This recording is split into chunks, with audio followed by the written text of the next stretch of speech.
Welcome to the Unintentional Mentor Podcast. I am your host, Michael Doherty. Welcome to episode 7. If this is your first time here, thank you for joining us. If you've been here through one or all before this one, thank you for returning. This week's mentor is Briana Bailey, and I cannot wait for you to learn more about this amazing, amazing woman. Before I get into the description of who she is and share with you this week's mentor, I want to thank several of you for reaching out to me. And I know some of you are embarrassed if I call out your names, so I'm not going to, but thank you for letting me know that this podcast means something to you and that you're listening and that you're finding value from it, even if it's just a nugget of wisdom here and there. It means a lot to me. That's why I'm doing this. I don't care if this hits, thousands. I'm happy if just one of you gets value. I appreciate you. Thank you. I know this is a lot of other places that you can give your time. But if you're listening to this on the jog, keep going. If you're running on a treadmill, keep it up. If you're just adding me to your day, I really, really appreciate you. But ladies and gentlemen, let me introduce you to this week's mentor, Briana Bailey. Hi, Briana. Hello, Mike. How you doing? Good. How are you? I'm good. So welcome to the show. Oh, thank you.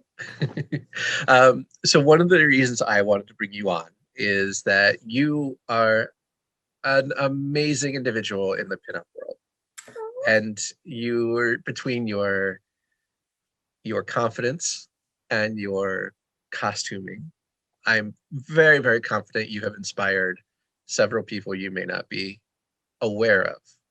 And as that is the purpose of this show, I wanted to talk about the people who inspired you without them they may not have ever known it. It could be, a relative, it could be a friend, it could be somebody in the convention world. It could be a fictional character. Like, Mr. Rogers is both a real person to me and moderately a fictional character. But then Steve Rogers, Captain America, is also like a nice unintentional mentor of mine. Mm-hmm. So you have a very interesting past of working third generation seamstress, working in bridal and Broadway. And we talked in the pre-show that you've worked on such shows as Wicked and Book of Mormon. But those are so much fun. Who inspired you to get into that? I know you're third generation, but sometimes that could either be a forced thing or an actual, very excited to do it. So how did you get there? Honestly, it wasn't a forced thing. Being involved in theater as a whole kind of was because both parents were in theater. Dad was an actor, mom was costume designer and backstage manager. So that was kind of like, yeah, you're gonna have to no, it goes back further than that. Like we have Really? My aunt is a dancer. My uncle was also a dancer, and my aunt is actually on a mural in Philadelphia as a dancer. I can't get away from theater even if I tried. And I did try. But getting into theater was definitely something that is my mom's doing. Her being a costume designer, I was thrown into sewing age 8. She had me helping her with costumes. We grew up literally in a theater in Germantown, and it was awe-inspiring seeing how people change the second they get into the costume. Like on stage, they can be in plain clothes, and yeah, a great actor can make you feel like they're that character. But the second they're in that costume, it's like a little light bulb goes off, and they're not that person anymore. They are officially the character, and it's a magical thing for me. So your mom was a stage manager and your dad was the actor. Who inspired you to costumer? That's right. Yeah. What was the first costume that really kind of lit the light bulb for you? Ooh. Oh God, you're making me go back in time. Hold on. Are we talking stage or costume in general? Your show, your call.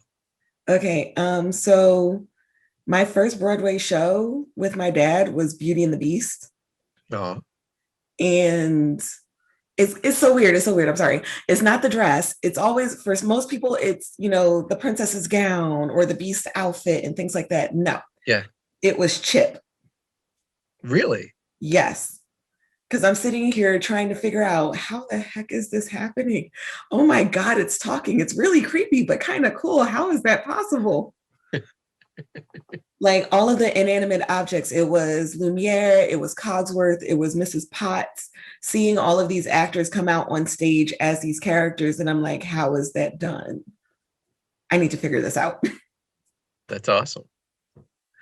So I'm sure you probably worked for a bunch of amazing people on Broadway. Were there any, besides your mom, once you got into the industry, were there anybody that really like you looked at was like, that's what I want? Like, I want more of their style or more of, that experience. It would be, oh my gosh. So one of my Broadway mentors is Greg Barnes. I don't know if you know of him. He's done, oh God, he did Follies. He did, goodness, Aladdin, which was another costume show that we did. And working on the genie's costume, I swear to God, I was going to die.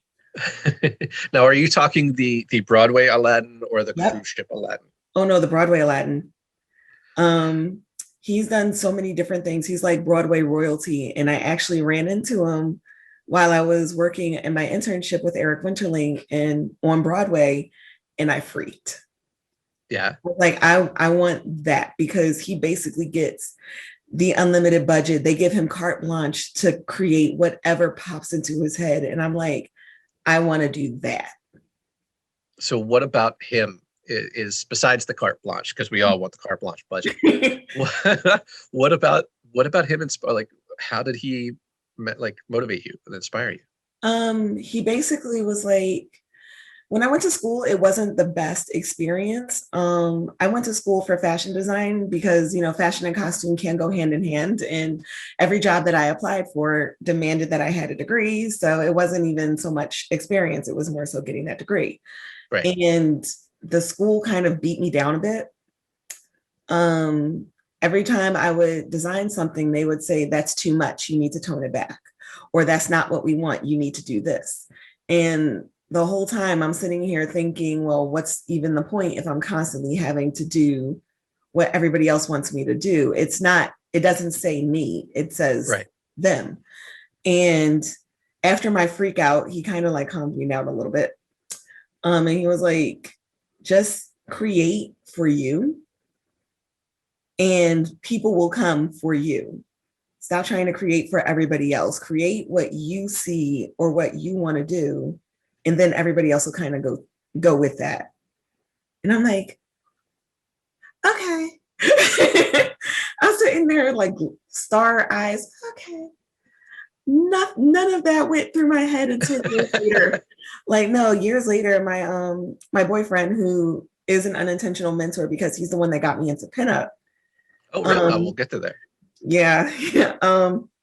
And he was right. The more I started creating more for myself and what I saw in my mind, more people started coming to me saying, okay, what do you think I should do with this? Or how would you design this, and letting me do it? And that's kind of how I broke into like local theater, like with the Ritz. They're very nice. And they're one of the few places that I've worked with that asked me how I would do something instead of trying to get me to copy somebody else's idea. It's amazing. Yeah. It's also amazing. Like, we get that piece of advice that like at the moment we're getting it, we're like, uh-huh. Yeah. And then a year or two later, we're like, holy crap, they were right. Right. Oh, why didn't I think of that when I was young? God dang it. Or my favorite is when you meet somebody that you have looked up to for your life and they give you this piece of wisdom and you're just like, that's impossible. That must only work for you because you're whatever your tier. Oh, no. I get that so much. And especially being like a woman of color, people automatically expect you to design and create a certain way. And I'm like, but that's not what I do. But okay. That's not you. It's not me. Like, don't get me Now, wrong, I'll work with what you want to do, but like, it's sad because more often than not, I get people thinking that because I'm a woman of color, mhm. because I'm an African American woman, I'm automatically going to go towards African things and urban things. And while I do love working with both of those design aspects, I am at heart a geek. I'm a bit of a nerd. I've always been drawn to other cultures. Like, if you've seen my list, my bucket list when I was in the 8th grade, it's 7 pages long. And maybe like, I want to say 10% of it are different countries in Africa. Everywhere else is Europe and Asia. And I want to go see like New Zealand because, The Hobbit and all of that. But it kind of, and it's a weird thing, especially in fashion, where they kind of put Black designers in a box. Right. And I want to expand that box just a bit. Has there been anybody that's inspired you besides just your own experience to expand that box or to show you that expansion is possible? Yes.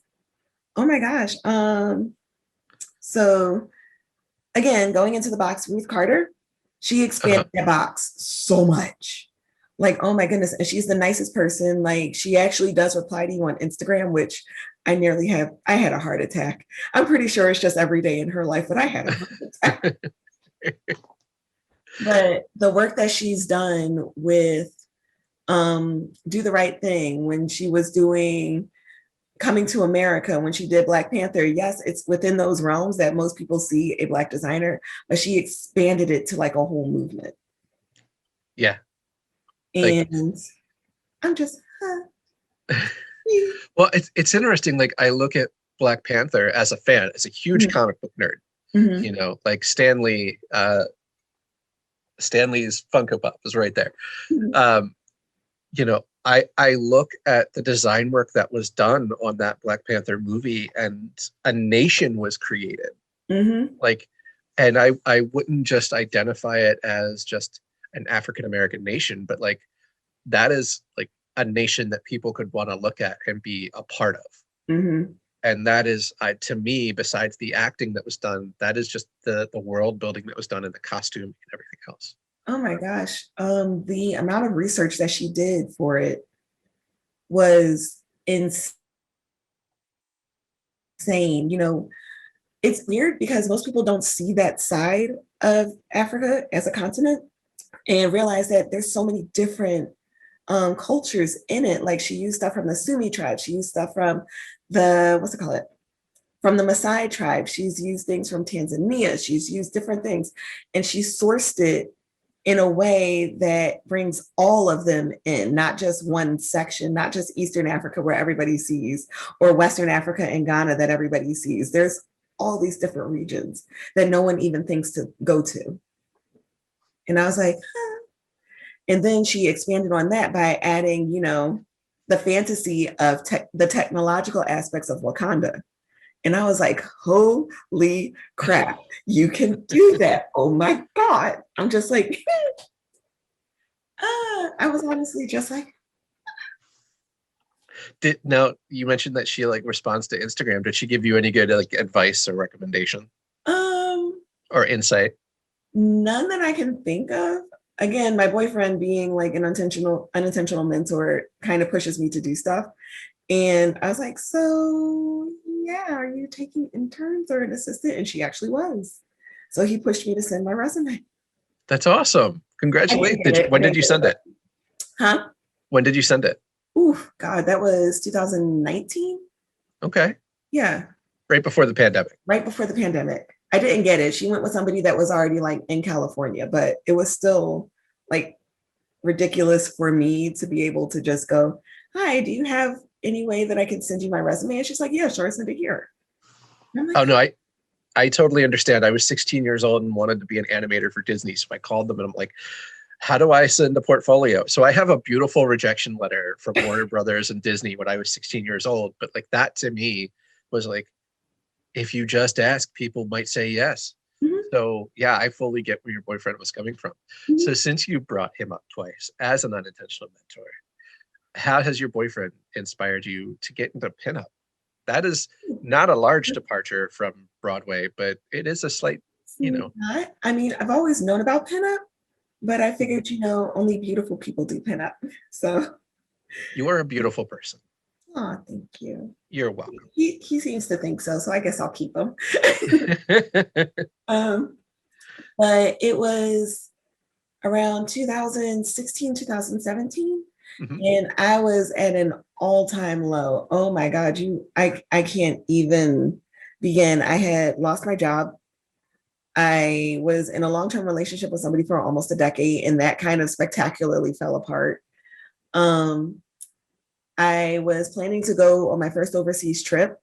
And because of the emotional distress of dealing with that, I had lost my job, which meant that I could no longer go, which meant $3,000 down the drain. Right. And I was also like dealing with the bitterness of going to a school that didn't foster creativity, but constantly tried to stomp me down. And he was like, you know what, let's go out. And he took me to Smithville. I had recently made myself like a skirt because I needed clothes and I just had a whole bunch of fabric. So I just decided to make myself something. And everybody was like, you should come back during this car show or this vintage show that they do and sign up for the pinup contest. And I didn't think to actually do it. And he pushed me to. He was like, the worst thing that can happen is you get last place or you don't place. And I was like, okay. So I made myself an outfit and I did it. And that was my first pinup contest ever. I didn't even think that I would place, and I got third place. And I was like, oh, okay, yay. And people were asking, where did you get your dress? And I told them that I made it. And they were like, oh my God, do you have an Instagram or anything? And I was like, actually, I do. So that was that. And then I went to my second pinup contest at another car show in Philly, and I actually won. Yeah, I won first place. I got like my little crown. They got like a monetary prize, which I put towards my first trip to Paris. Wow. And I was like, well, holy crap. And that's where I met my pinup president, Judy Justice, who asked me whether or not I would like to join her pinup social club, the PA Liberty Bells. And I said, sure. And that's kind of how I got into it. That's amazing. I was like, oh, okay. And it's actually given me more of a reason to create more for myself. Like everything I do with pinup, including making the motorcycle corset for Judy, it's pushing me to create. Like instead of just getting a job and doing tailoring and things like that. Not that I don't like my job. I do love my job in bridal, but it's not as creative as people think. So I was like, wow, okay. And every time I do something, I'm like, thank you, Victor. No, look, I don't know. As one of those men who would be very comfortable, like if Jen ever wanted to do pinup, I'd be like, I'd support you 100%, go for it. But I know a lot of guys who would be very uncomfortable with that because, they're very insecure. Yeah. It's got to be pretty empowering to have your partner be that big of an advocate for you. It's such a great thing. And I appreciate it more than I can say. Like there are times when I did my first photo shoot, I was not sure how to do anything. Like I need that feedback, and he's usually there like, okay, try this. Or okay, no, bring your head down just a little bit. Okay. All right, yes. Like my first, I'm gonna put in quotations, boudoir shoot, where I made like my first set of lingerie that I modeled myself. He was the one behind the camera. And that's awesome. It helps. It really does help to have that one person behind you. Like, don't get me wrong, my mom and the rest of my family thinks it's weird. My mom is like, yes, do it. Yeah, that's my daughter. I did that. I made that right there. Like, it's always great to have like your family, but it's always good to have that one impartial person that's in your corner. That's awesome. So you mentioned your pinup president. How is she's got to have been a big mentor for you as you've kind of gone through this journey? She really is.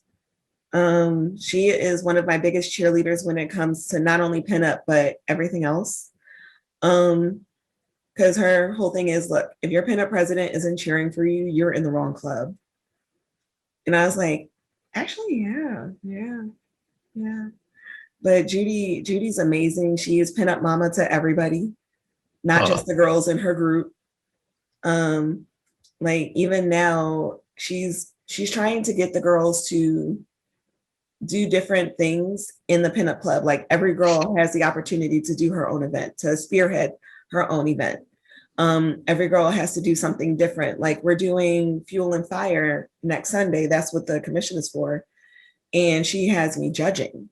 I've never judged a pinup contest before, but she's like, you know what you're talking about.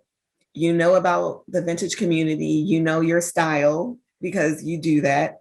So she invited me to judge. And I was like, are you sure?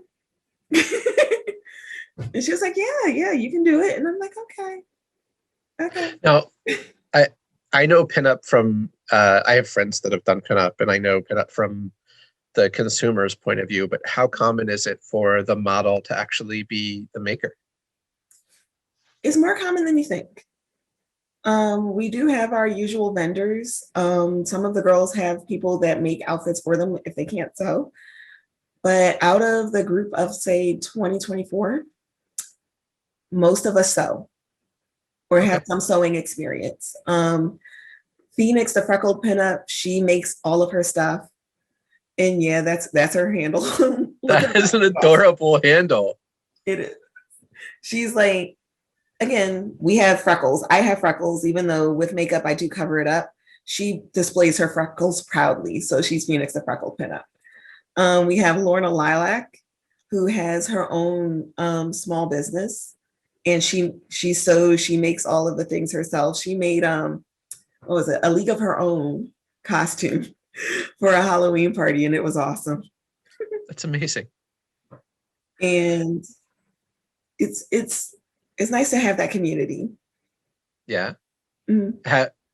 Have you, so I'm seeing a connection between the advice you got from your Broadway mentor, Mm-hmm. The gentleman that you aspire to have his career, to pinup. So like if you make it and you have your design style, they will come. Yeah. Are you seeing that being, a direct one-to-one? Like the more that the more you put you into your work, the more people respond? Yes. Oh my God. So with the pandemic, it sucked. But at the same time, that was the most creative that I have been in years, because I literally could just wake up, go into my sewing room and make whatever comes into my head, which was incredible. It was such a freeing experience. I made a play suit that had a skirt. It was basically a transforming outfit. The sleeves came off. Okay. The skirt came off. There were shorts. There was like a whole bunch of different things. You could do as many looks as comes to mind with just that one outfit. And that was the first time I had done something like that for myself. And so many people were asking about it that I started developing patterns. And so people can, when the patterns are finished, I do have my testers. Like, of course, my pinup girls are going to be my testers. Like, hey, try this pattern out, see if you can understand it and if you can make it. And once that's done, I do intend to distribute it for anybody that wants to, make it, because so many people have been asking me to make it for them. That's awesome. Going into lingerie a little bit. Christina Manouche, I don't know if you've heard of her. She does Manouche à Toi. I haven't heard of her, but let's talk. Oh, she's so good. She's a burlesque costumer out in Canada. And she is another unintentional mentor, because she does something called Tips on Tap, where she will tell you how to do certain things within burlesque. And I've been using those to kind of elevate the things in pinup. Like working with knit fabric, she has so many different tips. She has a way to unclasp the bra without using your hands. And it's incredible. I don't know how I'm going to use that, but I will. But she's also one of those people where if you have a question, she's very accessible. She's also very not only inspiring, but she's also very encouraging. Like every now and again, she'll say, "Oh my God, that's an amazing idea," or "Oh my gosh, I'm so glad that Tips on Tap worked for you, and this is awesome. I'm so glad that you're creating." Like, I recently lost my pup, which is very difficult. It's almost akin to losing a relative or a child. It is. It is. It's absolutely, that is the only way that to see it. Like we Yeah, had the same situation, and it's devastating. yeah, and it kind of it put me in a rut where I didn't want to create anything. Like I couldn't bring myself to go into the sewing room because he's always in there with me. Mhm. But, after, some time away and talking to my family and spending time with them, I was finally able to get back in and start creating again. And she was one of the first people to comment, "I'm so glad that you're creating again." And I was like, okay, I can do this. I can get through this. Okay. Just, but yeah, there's so many people that I never expected to be as encouraging as they are. And it helps. It helps so much. I can't even, because without them, I would still be trapped in that little bubble of bitterness, I like to call it, where I'm like, I'm never going to make it. I'm never going to do this because I'm going to always be stuck in that position where I'm only creating other people's ideas and never my own. Yeah. So, So you had mentioned, and I don't know why I didn't make the connection. How is the costuming for pinup similar or different for burlesque? ooh, how much time do we have? Oh, we got tons of time. And A lot. I'm sure you've got at least one unintentional mentor who helped you besides the young lady in Canada who's helped you with that. Oh, so there's Susie, also known as Brown Paper Dolly, and she does pinup. A lot of people know her from Gertie from Charmed Pattern. She's one of her models, but she also dabbles in burlesque. Okay. And she put me onto Le Pearl Noir, who is a prominent Black burlesque performer. I had no idea that, I'm sorry, I'm going to say this and it's going to come off as really rude or offensive to some people. I apologize if it triggers. I had no idea that Black people did burlesque. I did not know. I thought, like, at best, they were stage kittens, or at best, they were the MCs. I didn't know that they could headline. And Le Pearl Noir, along with Jessie Thunder, are Black pinup and burlesque headliners. Now, for people that don't know, what is a stage kitten? A stage kitten is pretty much, it's almost like a stagehand. They're the girls that you see come out looking glamorous, but essentially picking up the clothes that are on the floor and prepping everything for the next performer. Okay. And I honestly didn't think that was a thing that women of color did, especially because we are essentially sexualized all the time. So I had no idea. I was like, oh, maybe we could do that. I'm not there yet. I'm not to the point where I can do boudoir and burlesque because I still have my own body issues. But I was like, oh, we can do that. Oh, but going back to the topic, I'm sorry. I No, please. This is your show. A lot of burlesque costumes are based off of vintage fashions, which is essentially what pinup does. We take from vintage inspiration and we apply it to ourselves. You can, zhuzh it up. You can do futuristic. You can do whatever you want with pinup. But at its core, it is essentially a vintage inspired look. And a lot of it does kind of go with burlesque. It goes hand in hand. A lot of burlesque performers like Jessie Thunder or Susie do pinup. It works that way. It just kind of goes hand in hand, especially because it's a vintage community. Burlesque is a vintage performance. Mm-hmm. Pinup is a vintage photography and style, and they kind of marry each other. And that's kind of how they go hand in hand. The only difference is with pinup, you don't have to take your clothes off. With True. with burlesque, you kind of go back to the costuming roots, where you have to figure out how this person can take this off and have it still be a show. You know? Yeah, because it's all about the tease all the way down to the end. Mm-hmm. So you and I are geeks. Oh, and right. I know DC has done the pinup bombshells. Mm-hmm. Do you know if Marvel's done any of that as well? And do you see, and here's the tip of the question, do you see those two worlds blending very often? Yes, all the time. I don't know if you've noticed them. There are a bunch of Playboy Bunny-esque girls that go around to the conventions, and they basically do a Playboy Bunny version of their character. Like one girl did Superman. There's another girl that did a Playboy Bunny version of Batman. I plan to do one of the Riddler. I got the fabric ready. I have That's the awesome. rhinestones. I'm like, let's go. That's not Marvel, that's DC, but still.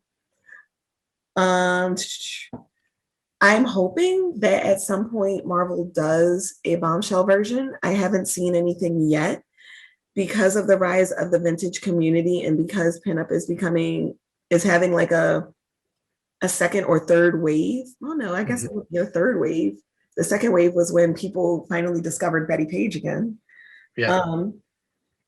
Because pinup is becoming more and more of a thing, I feel like they kind of have to get into it, should get into it. Of course, you have people like Yaya Han and Ivy Dude Kitty who do like the pinup version of geek culture. But I think Marvel needs to kind of get on the bandwagon with that one and create bombshell versions of their of their superheroes. Because let's be honest, who wouldn't want a bombshell version of Black Widow? Right. I would buy that in a heartbeat. I want to see the bombshell version of the Dark Phoenix. Yes. Oh my God. Just be like, Marvel, shut up. Take my money. Yeah. Yeah. Cause that is, you know, I go to Dragon Con. I'm a huge nerd. Like I love going to those. I would love to see somebody come out as the bombshell Jean Grey and then convert into the Dark Phoenix on stage at a costume show. That would be amazing. Oh my gosh. So wait, I went to Dragon Con once. It's intense, right? I was not prepared. They said, look, as a costumer, as a seamstress, as a cosplay enthusiast, I was not prepared at all. I was sitting there thinking, okay, well, you know, working with Wizard and doing stuff with New York Comic Con, you'd think I've seen it all, right? Mm-mm. Mm-mm. It's a different world. I was like, wait a minute. Oh my God. There was one girl dressed up, and I think it was an anime, but it was almost like a Queen of Hearts, and there was like this huge hoop skirt, and it was so regal, and I was like, who are you? We need to be friends. It's the one thing I've been going to Dragon Con for a very, very long time, like before it became popular. Back when it was generally just 3 hotels before they expanded it to like all of Atlanta. Yeah. There's no and watching the amount of creativity and costumes, like because you and I both know, like New York Comic Con or even San Diego Comic Con, it's so crowded. You kind of like you can admire people as they're going past. But Dragon Con, stop and look at it. Right, but Dragon Con has whole areas dedicated to people doing photo shoots, and the amount of costume and cosplay creativity at Dragon Con, I think, is second to none. I really want to take Victor. I really do. But you know, being a teacher, you can't go and then come in. It just won't work. The scheduling is all off. But hopefully, you know, one day. Well, when you do, I'll bring Jen because she's never been. And then that would be amazing. So let's see. We've talked about Broadway. We've talked about pinup. Your amazing unintentional mentor of a boyfriend has helped you in the confidence area. Did he give you any kind of, because I know that there, and you could say no, there's tons of times where our unintentional mentors kind of give us that boost of confidence to do the things that we don't believe that we could do. Mm-hmm. How did he help you gain that confidence to step into pinup, or, push your boundaries a little bit beyond where they are? Well, one, the fact that he thinks that I'm attractive, that helps. Oh. Because I'm like, really? Huh? Like my self-confidence is like, when we met, my self-confidence was actually pretty low. Normally my self-confidence is maybe like a 6 or a 7. I think I'm cute. I mean, I'm okay, but I didn't think that I could do all of that. But just him being there and saying, you can do this. It's okay. I got your back. It's almost like Superman with the sun. It just energizes.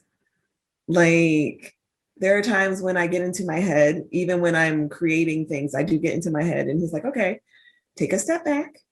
You can do this. That's your inner artist. That's your perfectionist right there. That's what's going to stop you. You just need to keep going. And that gives me more confidence to keep going. So it's not even so much an image thing. It's just the confidence to keep going. So, that's beautiful. More people need that. More people do need that.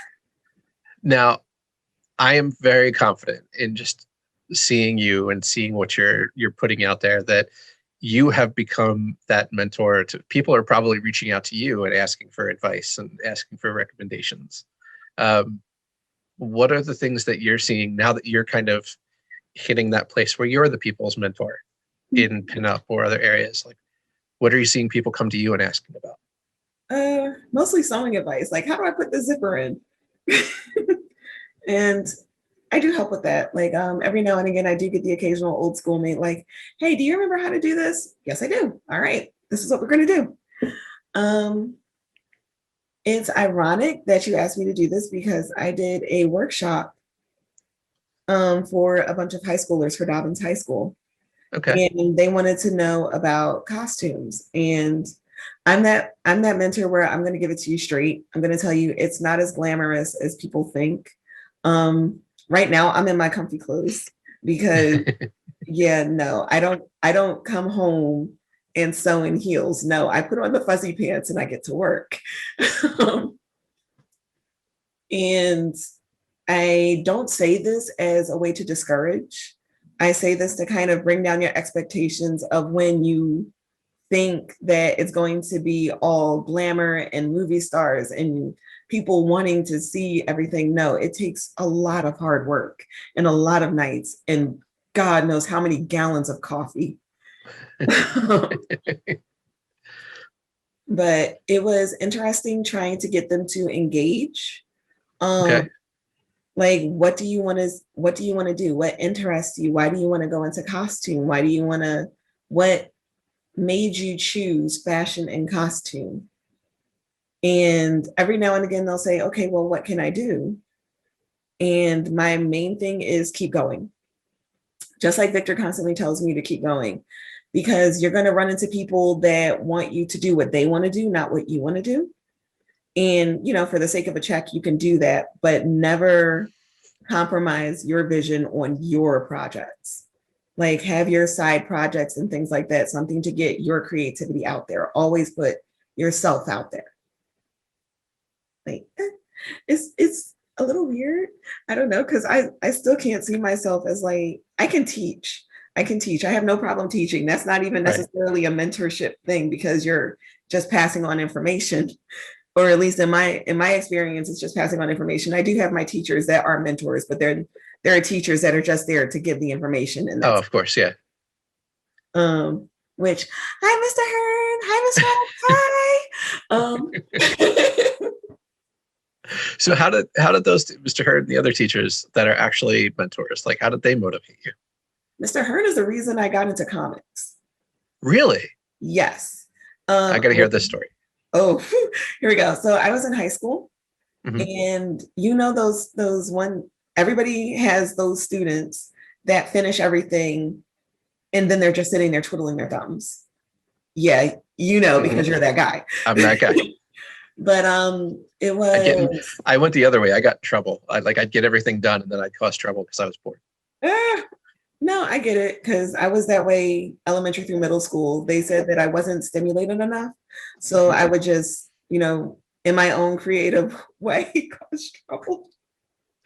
Like my mom, oh, sorry.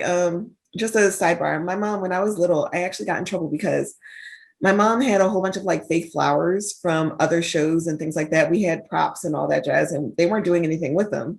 So I was creating little dolls using the flowers as the dresses. Okay. And I got in trouble because I was selling them for like a quarter. I don't have a business license. I'm 8. but when I was in high school, I was one of those students that would constantly finish everything early. So I was just sitting there and I didn't know what to do. And Mr. Hearn just gave me a comic. And he was like, you remember the comic? Oh my God, yes. It was, what's it called? It was Avengers, but I think it was like the West Coast Avengers with like Hawkeye and everybody but the main core. Yeah, it was probably West Coast Avengers. And I was like, oh. And so, I finished it and he was like, oh, cool. Takes the comic, pulls out another one from his desk. Try these. And I was like, okay, New Mutants. All right, let's get into this. All right. And it was a way for us to like bond. That way he was able to like say, okay, you're finished. Here's some comics. Have you read this before? No, I haven't. You need to try this. Okay. Like, even when I graduated high school, my graduation gift was a huge bin of comic books. And I think the first Avengers is somewhere in there. That's awesome. That's a good teacher. He's an amazing teacher. And I still see him every now and again at conventions. Him and his wife come in. Okay. And like every now and again, they always find me. And I'm like,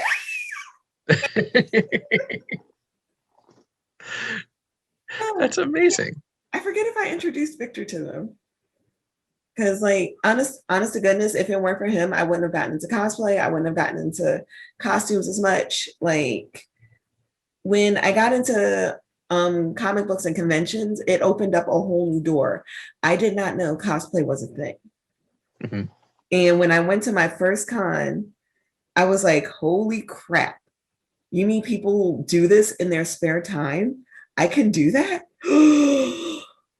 Light bulb. Yeah. Yeah. So what was your first convention? That was Otakon. Really? Yeah. That is a big cosplay. That's a big cosplay cherry to pop. Yeah. Like, for lack of a better way to say it, like that's aggressive. I didn't know what to think. It was 2007. Okay. It was right after I had graduated, and my friend Kumar, who huge anime buff, you can ask him anything. He's like an encyclopedia of anime information. Was like, oh, you need to go to Otakon. Okay, sure, I'm down for anything. I'll try anything once. All right, get there. Holy crap. Is that Sonic the Hedgehog with Shadow? That's a thing. Oh my God, there's a girl dressed up as Sailor Mercury.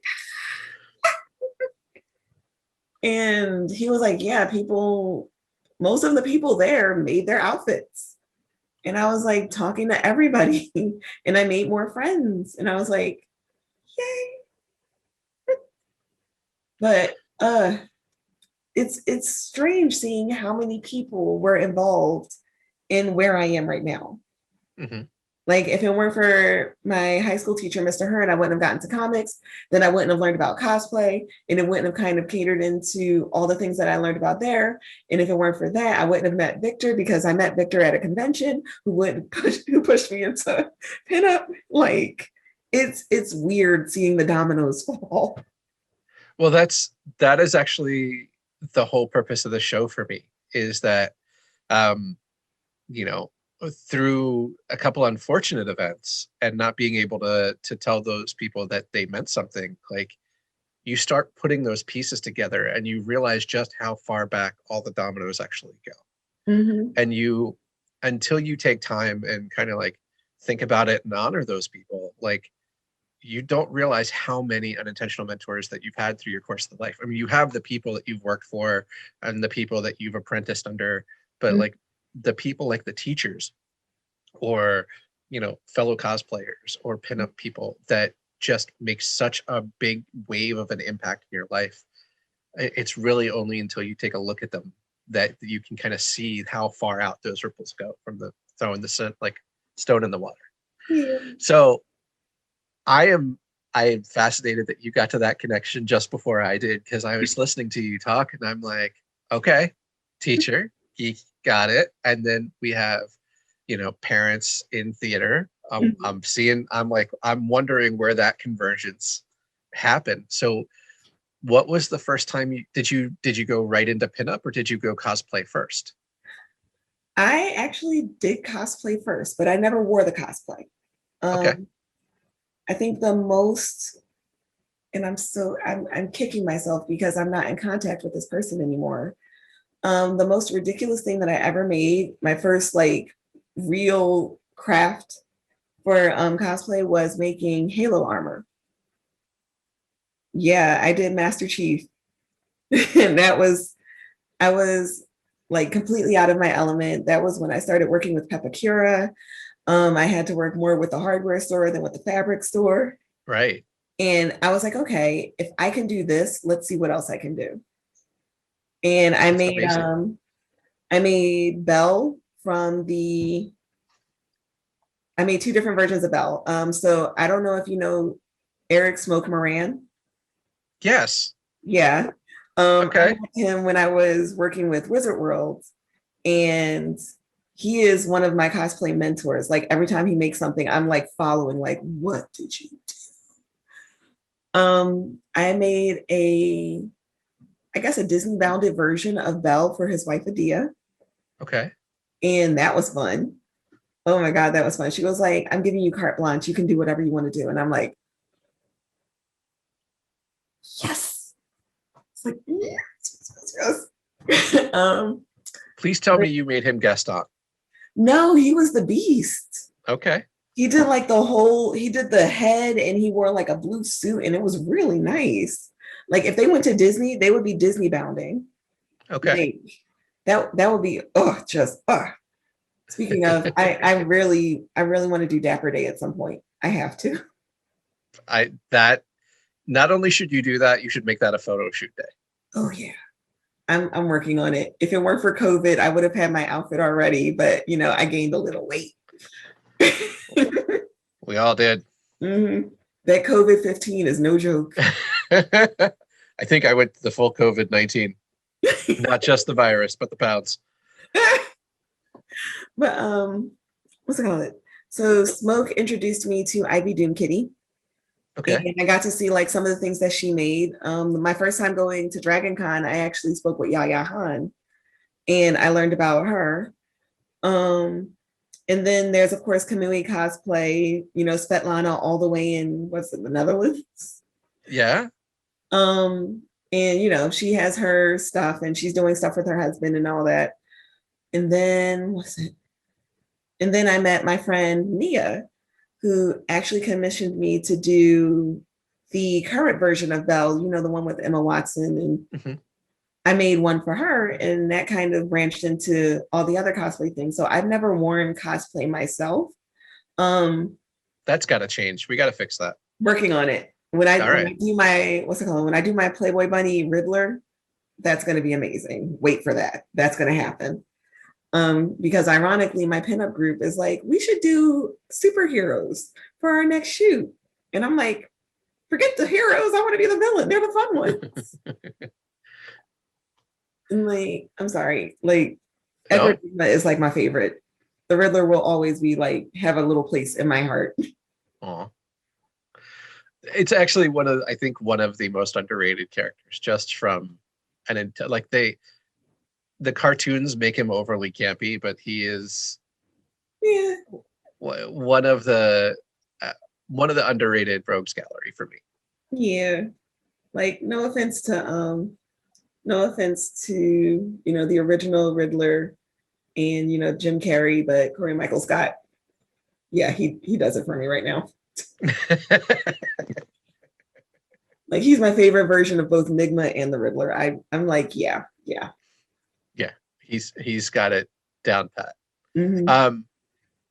So we've gone all over the place, which is awesome because I get to hear about your teachers and your parents and your mentors on Broadway and your mentors in pinup. And do you find that the cosplay community or the pinup community is just really full of collaboration and mentorship Mm-hmm.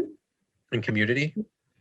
With the cosplay community, more often than not, everyone that has gotten into cosplay is because they know somebody that does cosplay and they follow them, and it's between, let's see, you got Ebony Warriors, who does a great job. Like he was on Heroes of Cosplay when Smoke was on it. And I didn't even think of anything, but he does like a whole bunch of different things. If it weren't for Smoke pretty much pushing me together with all the other cosplayers, I don't think I would have even thought to do that. And there's so much that I learned from cosplay and what they do that I kind of put into theater and pinup. Like the motorcycle corset, if I didn't know anybody from cosplay, I wouldn't have even figured out how to make that work. Wow. So yeah, the mentorship in both cosplay and pinup, if it weren't for Judy, if it weren't for Susie, if it weren't for all of the people that I met in pinup, I wouldn't have pushed myself as much. And what does that pushing do for you? Ooh, how do I can't simplify that into words. Don't? Oh, okay. Well, if you can't simplify it into words, that's different. But yeah, I was going to say, take your time. Hold on. So, honestly, it's building the confidence. Again, going back to Victor, it's building the confidence to just keep going. Because more often than not, especially if you're creative, the one thing that holds most creatives back is getting into your head. And I completely agree. And every single mentor that I've had, especially in the cosplay community, especially with conventions, especially with like pinup, every single one of them kind of pull me out of it. They tell me to stop and just keep going, get out of your head. Like they go, look, it's not even so much that you can't do it. They know that we can. Like they know what I can do. They've seen my work before. They know that I have the ability to do these things. I just need to get out of my head and actually do it. And them coming to me for like different things definitely pushes me to, actually just do it. I can do it for everybody else. I can't do it for myself sometimes. I'm still working on that. Same boat. I totally understand. So how does it feel when your mentors become your parallels, your equals, your peers?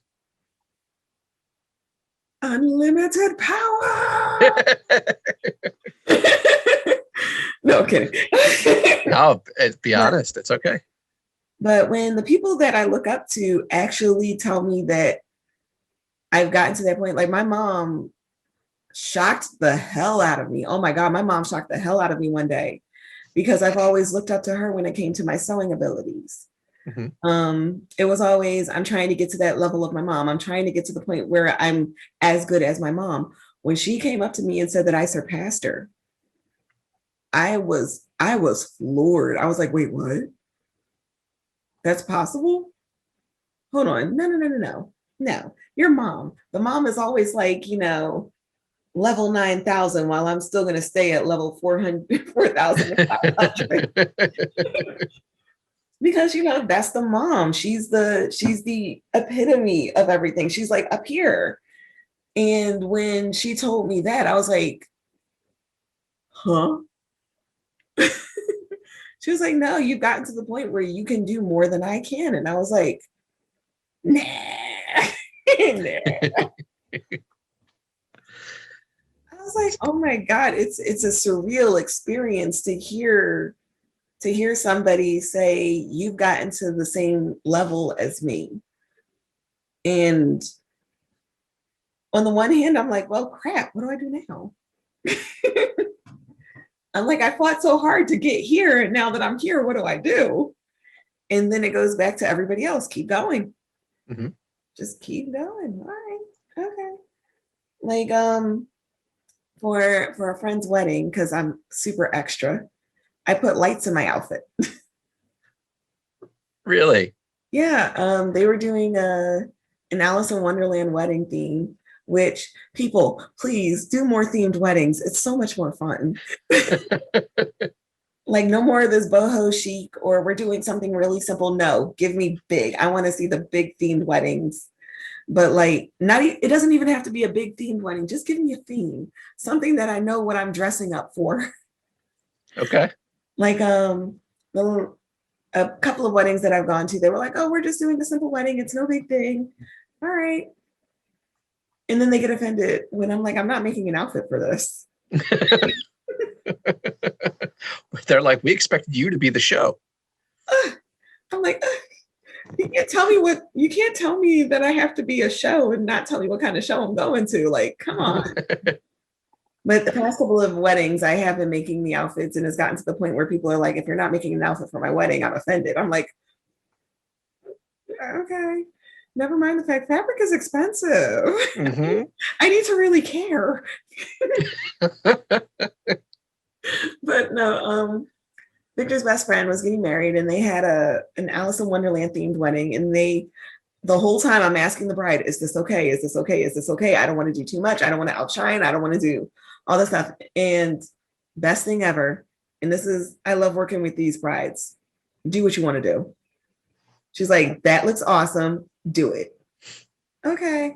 I want to add lights. Is that okay? Oh my God. Yes. Do it. And I'm like, first off, hi, Courtney. Hi, Martin.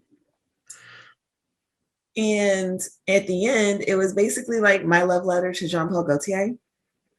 And I came as the caterpillar, but as a butterfly, and the wings actually lit up. That's awesome. And I was like, holy crap. And I was like, wait a minute, would my mom have done this? No, my mom wouldn't have done this. But she was like, you should totally do it and tell me how you did it. And I'm like, okay. That's amazing.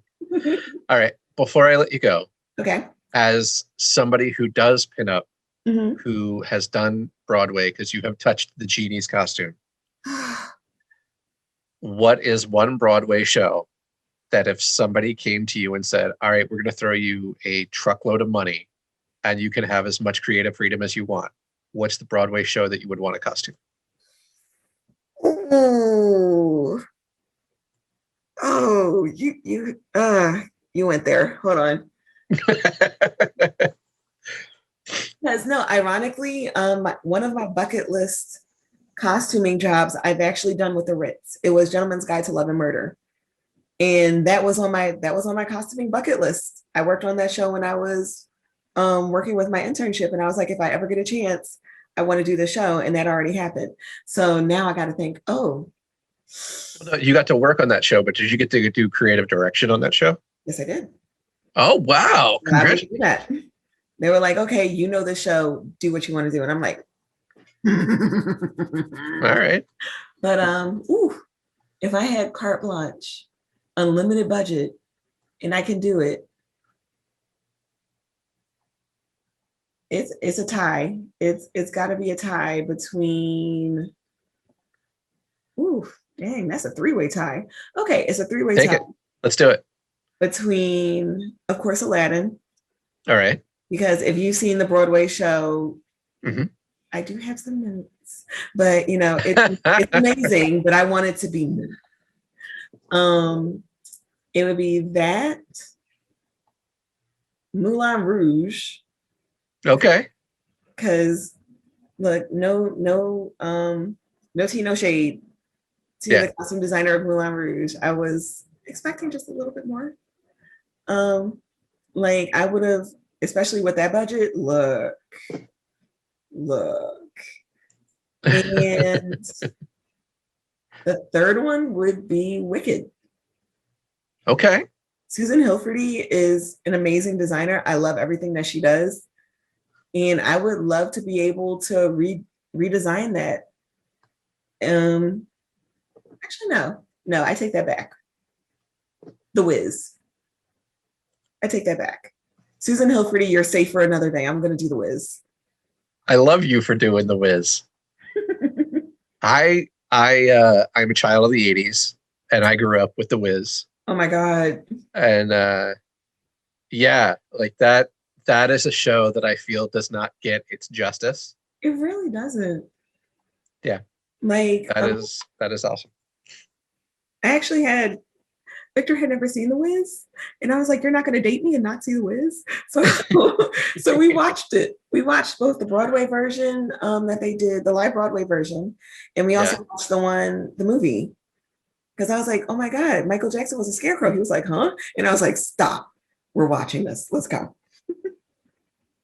The Michael Jackson Scarecrow is like, I cannot listen to any of the songs and not just instantly smile. Yep. Like, it is perfect. Okay, so this is not having to do with anything mentoring, but I am just fascinated because I've seen, Jen and I saw Aladdin live on Broadway, and we saw it with the original Genie. And you saw Englehart? Mm-hmm. I hate you. How would you change the Genie's costume?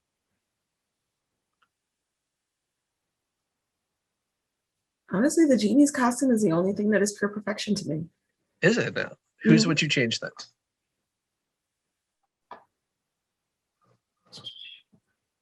First off, and this is one of the things that I think people tend to forget when it comes to costuming, you got to think about the movement and what they're doing. Mm-hmm.